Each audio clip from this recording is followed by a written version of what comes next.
Hey guys, so today I'm going to be showing you how I customize my Ricoh GR.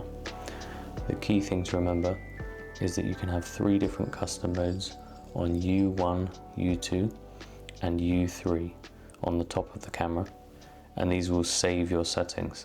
So you can have some very different camera settings all easily accessible to you. And if you go straight from manual to U3, you can feel it in your pocket because it's the only long rotation and it's only a single user mode away. So U3 is going to be important. What I'm going to show you first is how I set up my user 1 and user 2 settings for some quite different effects. So we're flicking back to manual. In fact, what I want to do for my user mode 1 is to set it to aperture priority, and then I'm going to set mine to f5.6. I have a minimum shutter speed of 130. 1/30 is the default for Ricoh GR IV, and the ISO is already set at auto. If you want to know how to do this, you just hit ISO on the left on the D-pad and then hit the FM button here. So I have my AV mode. User 1, for me, I like to have as a black and white setting. So I'm going to click this adjust button here. You see this back wheel is actually also a button, and it gives you an adjustment mode. I've set mine to picture profiles or image controls. So I'm going to set mine to hard black and white. You can play around here with contrast, highlight and so on.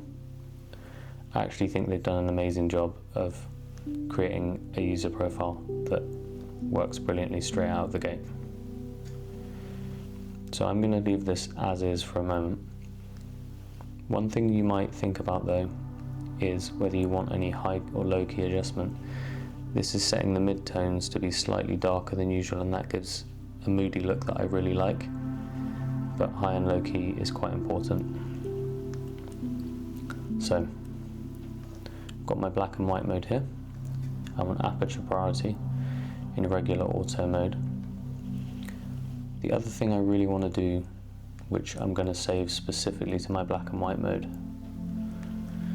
is actually to do with the metering. So I'm going to switch this to highlight weighted metering. And what that means is it's metering specifically for the highlights, and that allows everything to fall to shadow.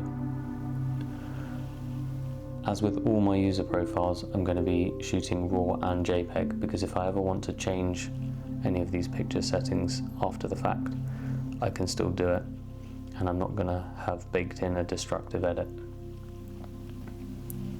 So I've got full press snap set to 2.5 meters. My auto white balance is wrong, it's set to warm at the moment. For this, I actually just want auto white balance. It can still affect the way that your black and whites come out. So regular auto white balance on hard black and white. I'm in aperture mode, and that's the thing that I really can't change once I've saved the user profile. I'm going to go down to Customise settings to assign the user mode dial, and I want this on number 1.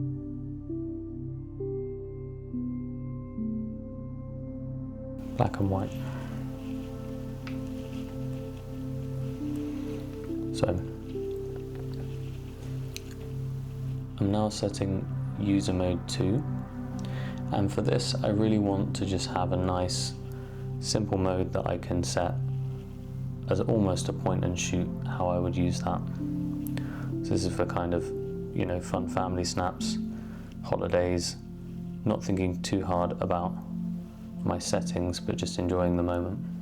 The first thing I'm going to do is hit this adjust button, and I'm going to take it to positive film. So what I want to do here, I've customized a little bit, so hitting the FN button here with my thumb is, I've raised the saturation slightly. I've pushed the hue down to, and that pushes the colours towards kind of yellowy greeny. So a little bit in the vein of something like Portra 400 or Portra 160. It's a little bit high key, so the mids are going to be raised a little bit. I don't want it too far off center, because what that's going to potentially do is start to make everything look too overexposed, and I may not be able to recover things later. I'm not adding contrast here, and I'm not adding any contrast in the highlights. In fact, I'm going to add one highlight contrast just to make sure it's really punchy in the highlights, but I'm reducing shadow contrast. And that for me is because if I want a kind of film inspired look, the best thing I can do is to reduce some of the shadow contrast. It gives you something slightly closer to what you would get in the dynamic range of most film stocks. I've said before the lens is very sharp, so I'm just reducing sharpness by 1. I think sometimes there can be a digital level of sharpness that can't be achieved on film that's a bit of a giveaway. Equally, I'm reducing clarity by 1. And that's just going to make the image a little bit smoother. Again, I'm capturing the raw, so anything I do here, I can still back out of with the raw file if I want to do Lightroom editing. And you can see we've got a nice warm, toned, smooth. It's not too aggressively stylized in any direction really, so it should work well. And I'm going to pair this with auto white balance warmth priority. So the problem with sometimes with manual contrast, color temperature enhancement's great for something like sunsets or something where you really want the white balance to shift in order to emphasize particular kinds of colors that are in your scene. Sometimes cameras will try and average everything out, and that's not what you want. Manual can be great. You can see I've set A3 as a kind of slight adjustment to do some manual white balance. The trouble is that's not actually judging white balance by the scene itself. It's just pushing vaguely towards yellow and magenta. So what I want to do, I want the auto white balance. I want it to be doing something different for every scene and to be realistic, but I want it to prioritize the warm tones. So if it is a sunny day, I want it to look sunny. If it's a particularly cold and nasty day, I don't want it to have that kind of sickly yellow color that doesn't represent the scene. And that's one thing that auto with warm priority is very good at. So now this is looking really good. Again, I'm just on aperture priority mode. So you can see at the bottom here with the front wheel, I can quickly select a different aperture if I want to get some, or as close as I can to bokeh. Then this is the way to do it. I can go for a shallower depth of field. However, 1/30 is not going to work as a point and shoot. What I'm going to do then is go into my still image settings, and in the ISO settings, strangely, there's a minimum shutter speed. So I don't know why this is really shouldn't be in the ISO settings, but this is where you find it. And I'm just going to set 1/125. Bear in mind that this is in a 28mm equivalent lens, and so really to be able to hold your camera still and click the shutter button, you should be able to go 1/30, and that's without the very, very good IBIS in-body image stabilization. But if someone's moving around at kind of normal pace, it's a normal scene where I expect there to be a little bit of movement, I want a minimum shutter speed of 1/125. And you can see I've already set a maximum ISO limit of 6400. What I'm also going to do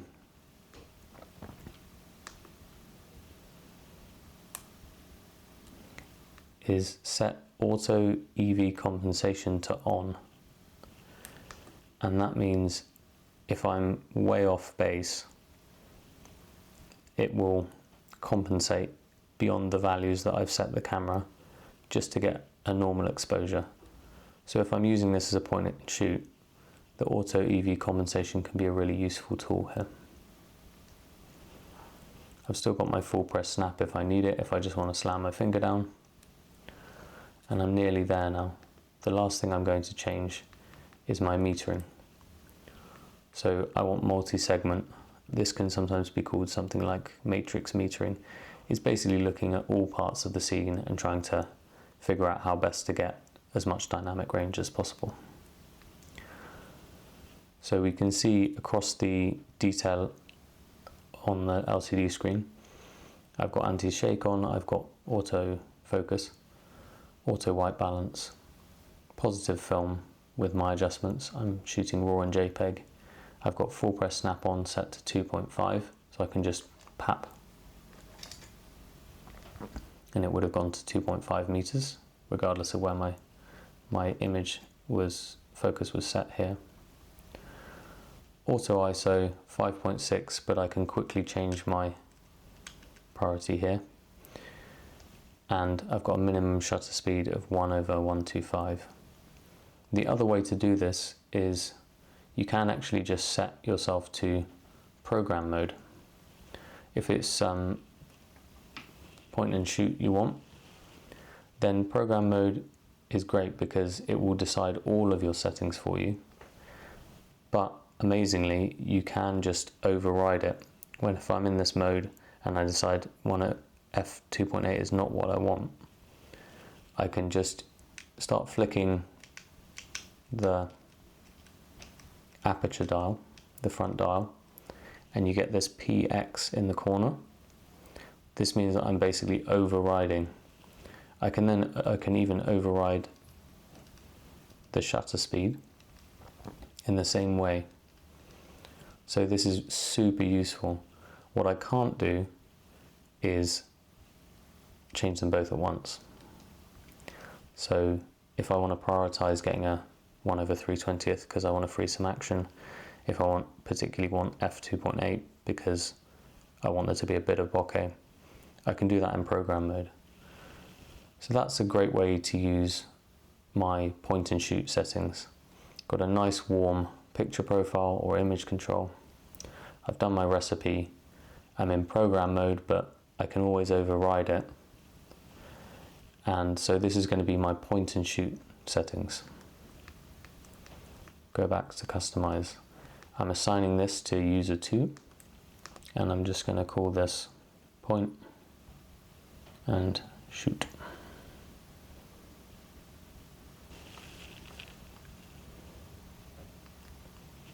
Now, user 3, this is closest to my manual mode, as I mentioned before. And so this is going to be my setting for fast action, where I just desperately want to capture something that's evolving before me. Generally, if it's a street scene involving people, we're probably talking about 1/500th of a second. If it's a motorbike going past, running a red light at traffic lights, or a bird that's about to fly right in front of a person, I probably want 1,000th of a second or higher. But bear in mind that the ISO can get really noisy on Ricoh. So what I'm going to do for this one, I'm going to set this to shutter priority. In fact, I'm going to set it to manual because shutter priority I think could be useful. What I really like with this camera though is to make sure that I've got a defined depth of field. So I'm a bit more comfortable with manual mode in this case. I'm going to go for f5.6, which is roughly equivalent to f8 on a full frame sensor. And I'm going to go to 1/500th of a second.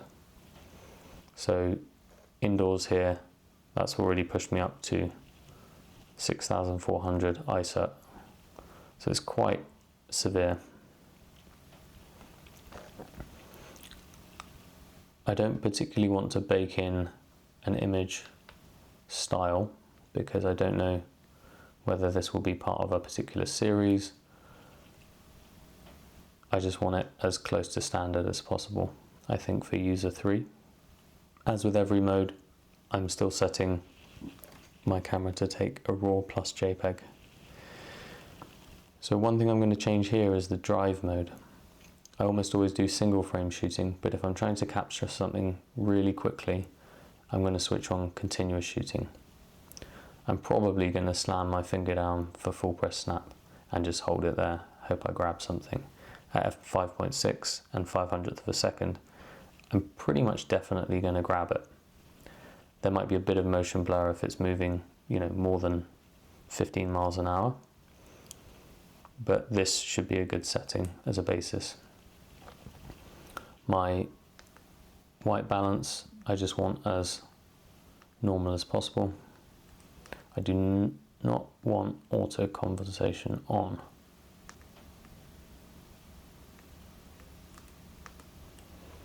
I'm going to set an upper limit here of 12,800.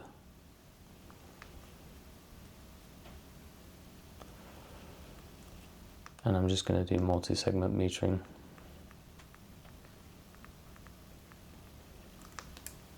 And auto white balance. Good. So this might get noisy, but at least I will have captured it at the right pace.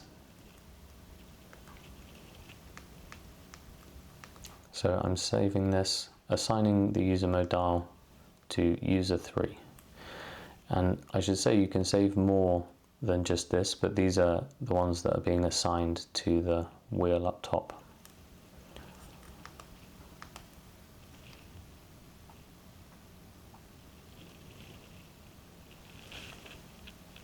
Okay. Now that I've set my 3 user modes, let's just flick through them and I'll show you. So, I've got user 1, my black and white mode. I'm in aperture priority f5.6 and it's highlight weighted. User 2, this is my point and shoot mode. It's a program line. I don't want to go under 125th of a second, but otherwise it's going to decide for me. It's a nice, warm, slightly film inspired look. User 3, I'm just snapping something really quick moving. And as before, this is the one that's closest to my manual settings. On manual itself, there are settings that will be remembered between the other 5 modes. So there's manual, snap, TV, which is shutter, AV, which is aperture, and program mode. So if I have 1/500th and 5.6, if I go to shutter priority, I'm at 1/500th. If I go to aperture value, I'm at f5.6. And it's going to remember my picture profiles as well on that basis. So I'm going to hit adjust. And I like to keep my normal mode on vivid. It just adds a little bit of saturation just before you do anything with it, but it's very true to life. It's not doing anything particularly crazy with the colors. I really like my white balance on warm. I really like single frame shooting. And in terms of where I leave my camera in my pocket, I tend to want probably at least f4 and at least 1/320, just in case I whip it out and I don't have time to change anything at all. This is normally a good starting point. I don't have any exposure compensation, but these plus and minuses on the corner will darken or lighten your image. So if you wanted to, you can effectively do the same thing as highlight weighted metering. The key thing to remember with your 3 user modes is that you want them to be as distinct as possible. The reason being that I can use these as the basis for starting to shoot, but I can alter them at any time and I can change the settings to fit. So they're kind of starting points really. I have a manual mode, I have a program mode, and I have an aperture priority mode. I also have a black and white, a picture profile or image control, and something that's very flat and standard. And the reason this is good is that I can quickly flick between them, and then if I change something, let's say I'm on my aperture mode, I'm in black and white, I'm highlight weighted. If I wanted just for a few images to press the adjust button and switch over to positive film, but I wanted something that was going to be highlight weighted metering because it's really contrasty light, I wanted to be in aperture mode for whatever reason, I can just flick to the settings I want quite quickly, and then if I flick away and back to it, I'm back in all of my saved settings for that mode. So these are your quick settings as starting points. And for me, having a black and white aperture mode, which is highlight weighted, having a point and shoot mode, which is color, which is a little bit warmer and has the program override, which I've discussed, and then having a street mode where I basically don't need to touch anything and I can just snap and go. Those are the three most distinct starting points for me. What we're going to do now is to go into the menu, and I'm going to customize everything else about my camera, some of the buttons and things which I think will be really useful for me.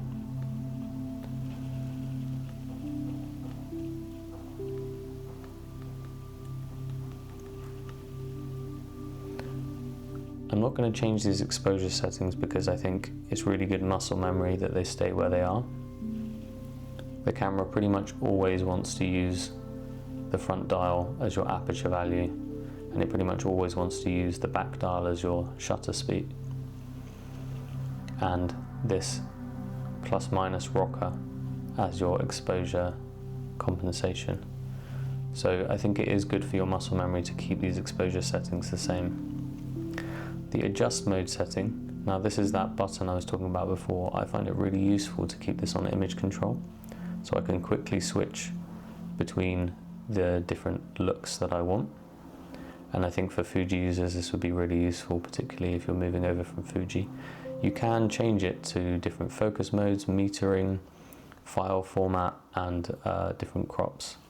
I'm going to use that as image control.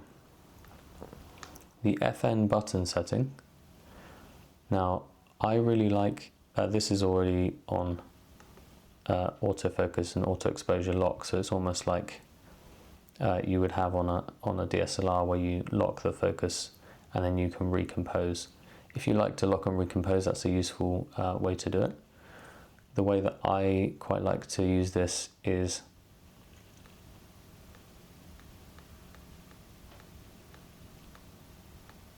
crop.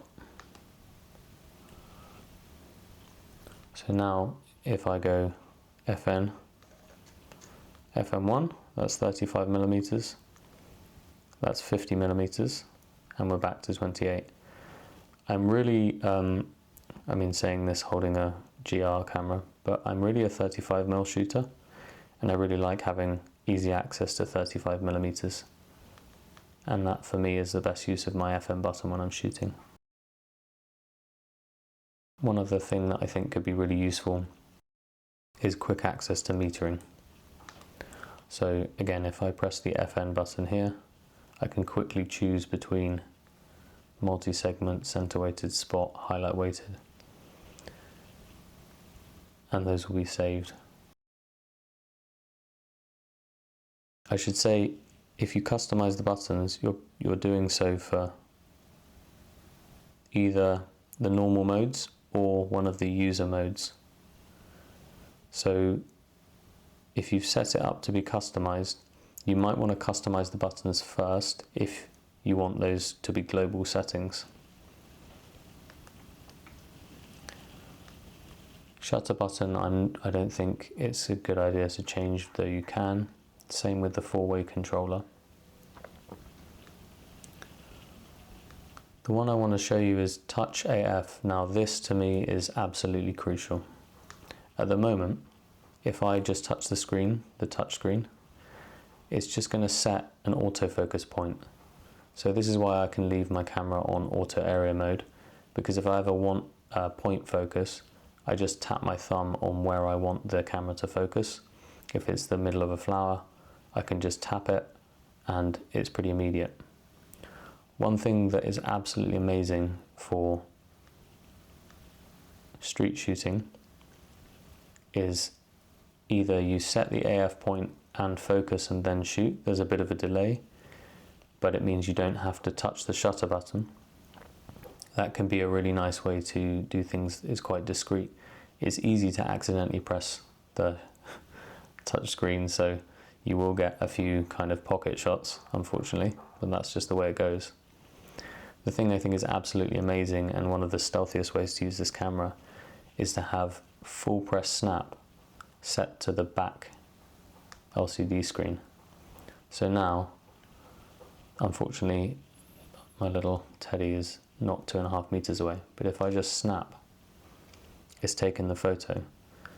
No one would know that I'd taken the photo. I could be holding it, you know, just in my left hand and taking a photo here. And the shutters, if you turn the sound off, the shutter button will have no noise, so it's a really, really soft sounding shutter. So this is a super stealthy way to take photos. Equally, AF point and focus and shoot if you have a bit more time on your hands. But I think both these modes are absolutely fantastic. So shooting in faux display, you will find even with a bigger battery that there is time limit on this camera. I'm actually going to switch off using the adjust button. I'm going to switch off some information, no information, but with the full screen, and then all I have on my display button in the bottom right here is simply all the information I need, and the screen's completely off. Those are the only two that are going to come up. You can add a histogram, you can add a grid guide or a highlight alert. I don't think I want any of those because my screen's sort of complicated enough. But now, if I'm out shooting and I just want to quickly turn the display off, the camera's on, it's ready to shoot, it doesn't look like it's on, and crucially, it's not expending battery. The most battery intensive part of this camera's operation is the LCD screen, because there's no EVF. It's always on when the camera's on. So I just hit display and I've got everything back. Just notice, because it's going to come up in a second, this is the little leveler. Yeah, it's actually a two-way leveler, so it will give you a point when you're completely horizontally level and a point when you're vertically level. I really like it the way they've set it up here, but I'm going to show you how to change it as well. Playback info display, you can flick between whether you want to have your histogram or show whether you've blown out your highlights when you're playing back images. I'll probably just switch on histogram and then leave it at that. Instant review of 0.5 seconds, you can turn that off if you want to and leave yourself not to review. If you really want a film shooting experience, then maybe you don't want to review, you want to look at the end of the day. I like to review just because I think it helps me to confirm that I'm not accidentally on the wrong settings. Some of these are not very useful unless you're using manual. I don't like having a grid on. I think once you've learned the rules of three and things, you should probably just discard them after that. And the electronic level type, you can have just level, as in horizontal level, or you can have level and tilt. I think level and tilt is really useful. And there's two other types. I'll show you. There's this one, which is okay. Some people might like it. It's quite well designed, but I'm used to the first one. And number 3 is this line that appears in the center of the screen. almost as if you were a pilot. So there's options there. I like type 1.